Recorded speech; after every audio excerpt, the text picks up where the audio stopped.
written a thesis on intimacy coordination, as well as agility. Intymność w pracy aktora na etapie wchodzenia do zawodu, perspektywa And the title of the presentation is Intimacy in an Actor's Work when the actor enter the profession, the practical perspective. Good afternoon. I speak in Polish because it's very intimacy and this is my language.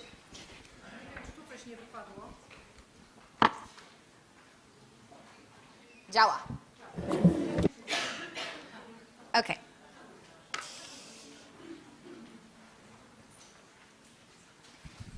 Szanowni Państwo, dzień dobry.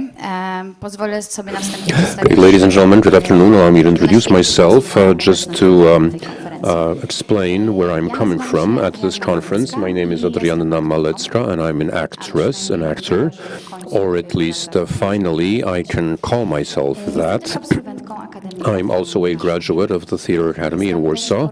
I also completed a year's course at the private acting school, and I also completed a 3-month preparatory course at the LART studio in Kraków.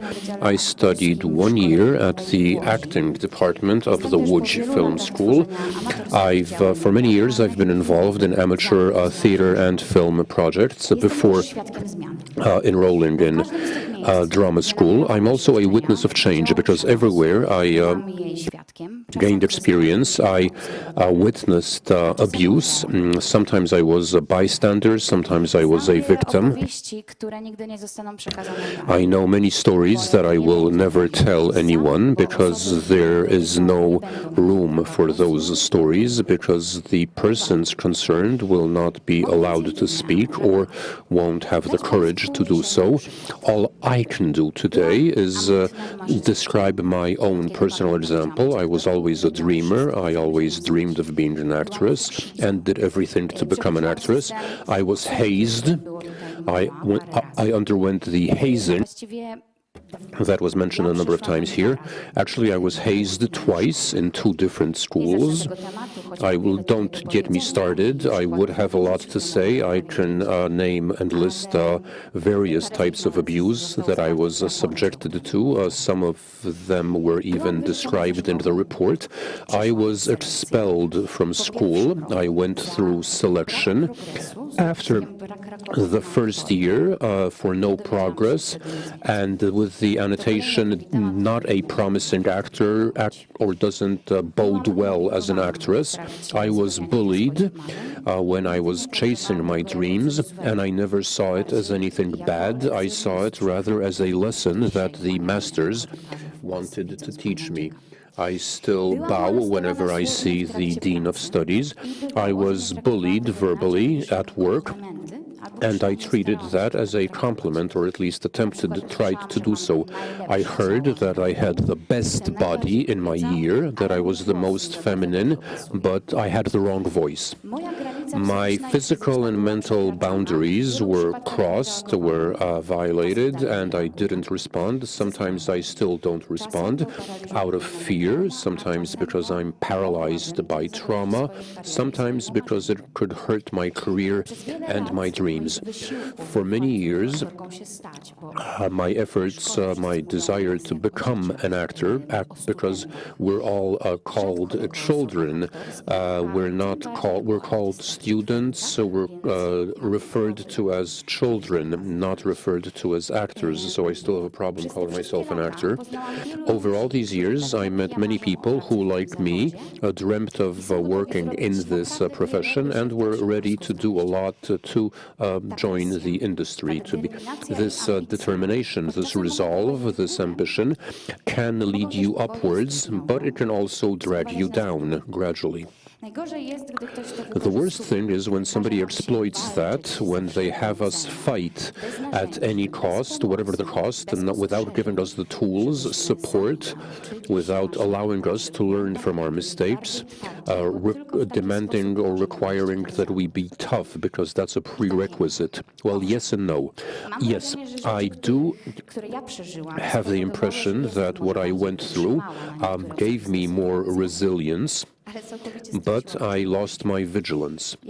As regards abuse, and this is something I still need to learn anew. I cried my eyes out, trying to understand what happened to me, but the reason was somebody hurt me, because somebody abused the power they had over me, because somebody didn't do their homework, somebody didn't grow as a teacher, because somebody didn't give them the tools, because somebody else didn't teach that person, because somebody else went through the same thing and didn't gripe, didn't complain, and I couldn't object.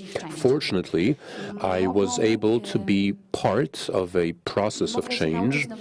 I can learn a new language, a new school, and break the vicious circle that I had been in. My year gave up, stopped hazing. Instead, it introduced a new tradition of welcoming younger students, which meant a lot of conversations with older colleagues. My colleagues were called cowards who didn't want to stand up to the president of the university, of the academy, along with my peers and Weronika Szczawińska, who was online with us. We were in Klub Ben, a production that was part of Change Now.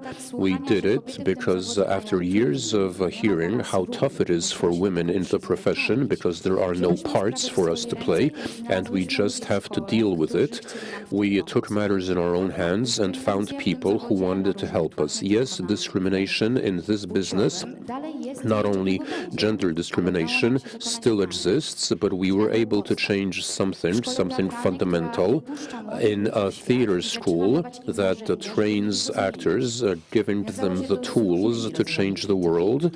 This meant various types of criticism.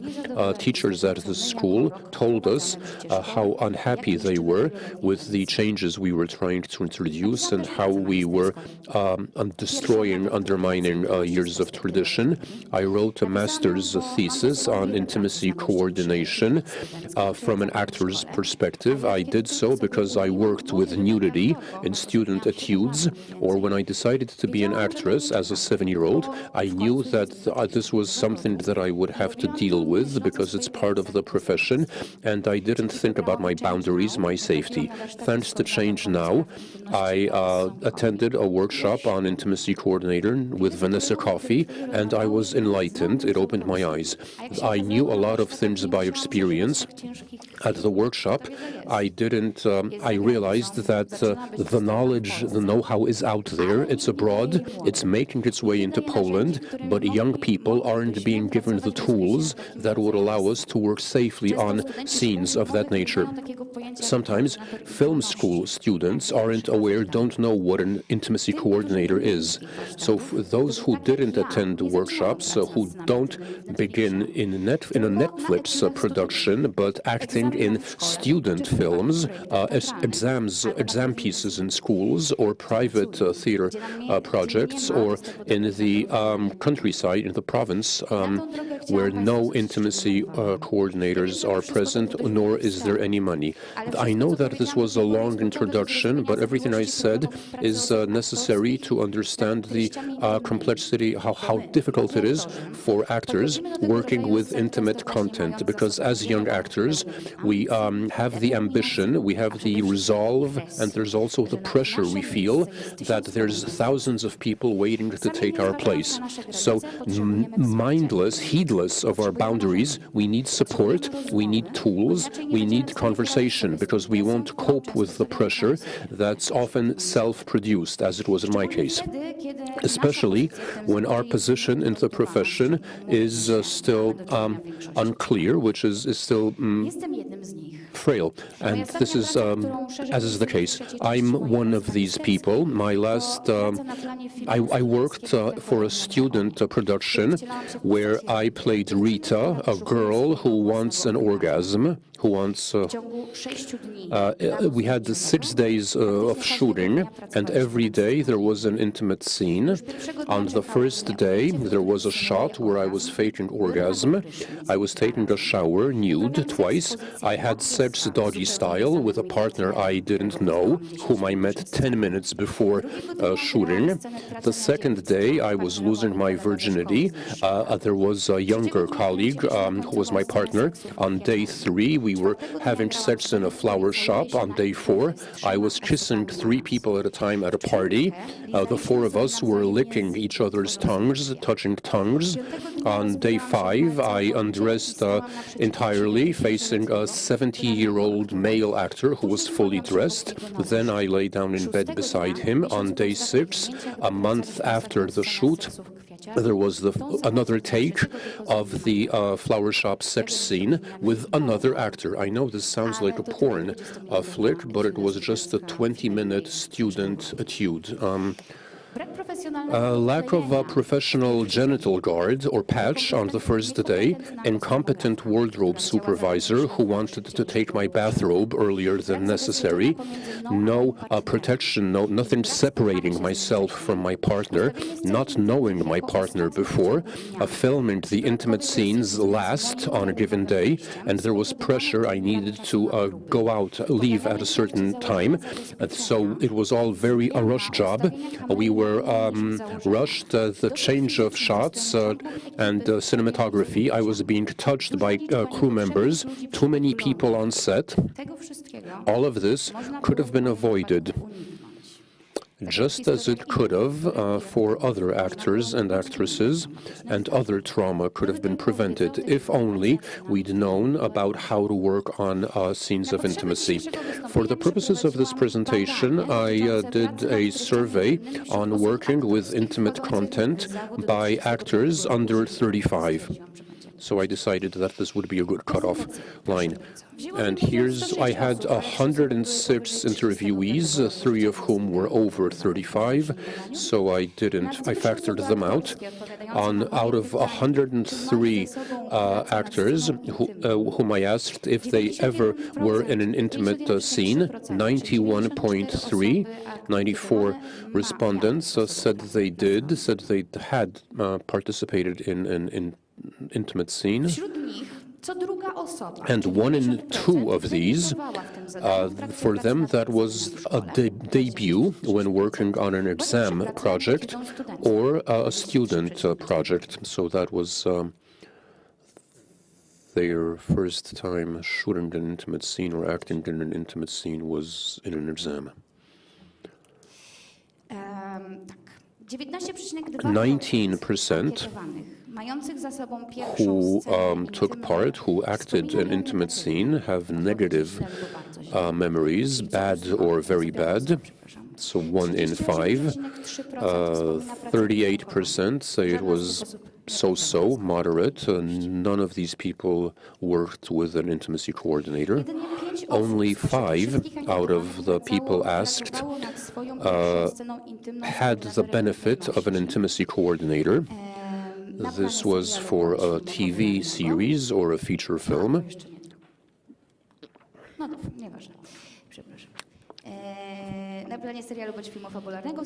And they recall it well or very well. One person said it was so-so.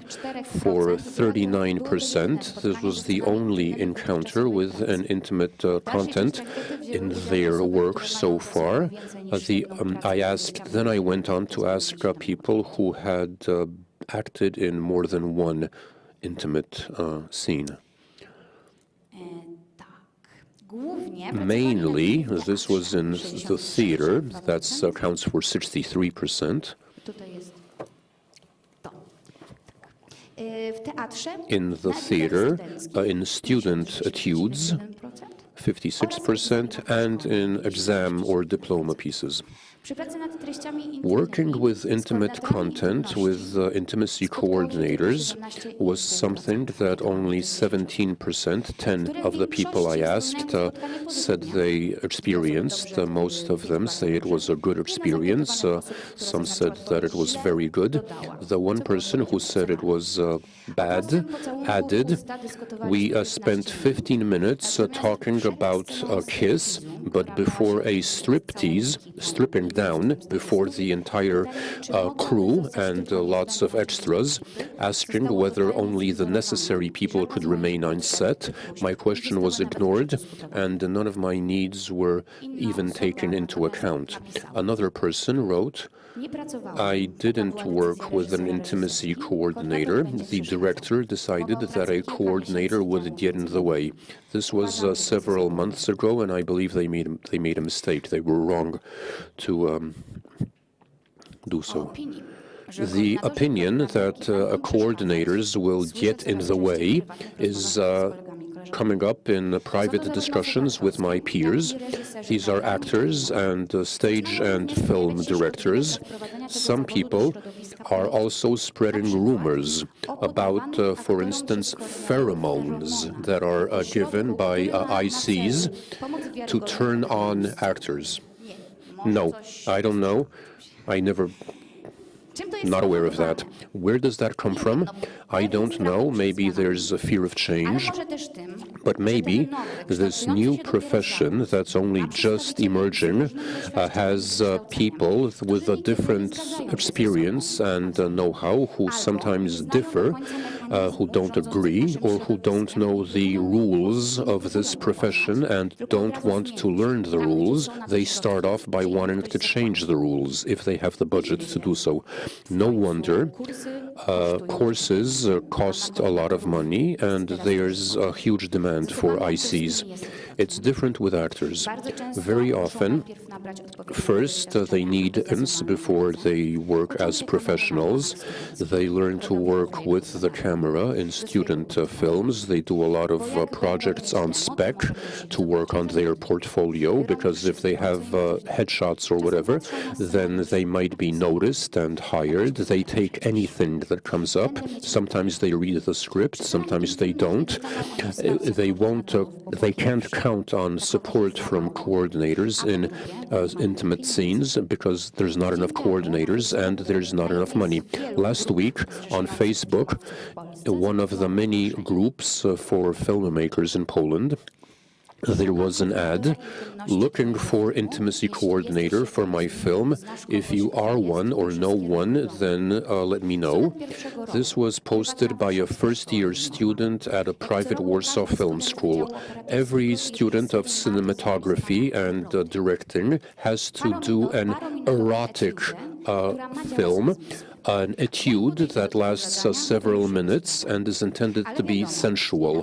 They can choose how to do this, but otherwise they won't get a credit if they don't. The school doesn't provide funds or coordination. There's no rules, no procedure, but it's still a requirement. I saw the ad. I said, I'm not a professional coordinator, but I know a bit and I can help them free of charge. It's a student project, so you work for free. I prepared based on what I learned when writing my master's thesis. None of the crew had worked on an intimate scene before. Only a few persons heard about ICs. This is what I could do to make them feel comfortable. I spoke to the performers before the shot began. I convinced the director to organize a meeting with the actors so they got to know each other before the scene was shot. I wrote check-ins, a nudity rider, and the closet set protocols containing descriptions of what would be done before the shoot, on the day of the shoot, before the screens, nudity, after the wrap. and I consulted them with the actors and the directors. After their approval, I asked all cast members and crew members to read and sign off on these documents. On set, I kept it a closed set, so restricting the number of people present on set and the number of takes that the actress agreed to do. A close-up of her breast, 3 takes, other takes, 5 takes.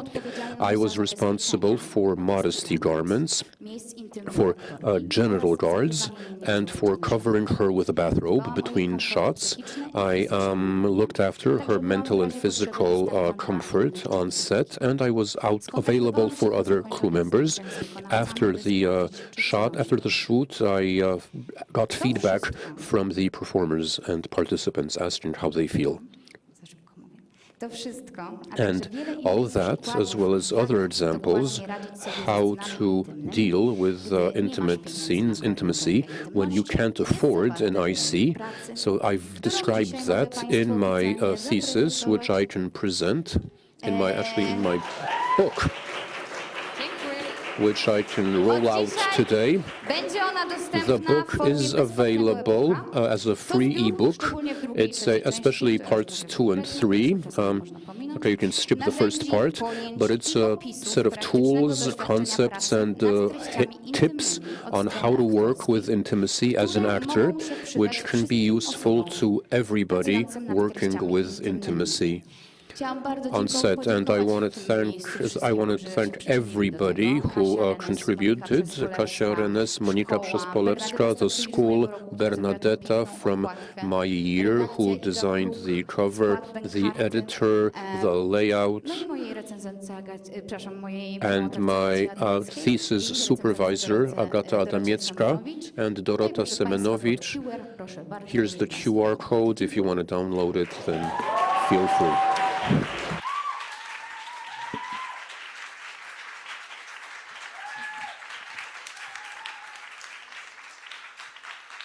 Dziękujemy bardzo Adrianie Maleckiej.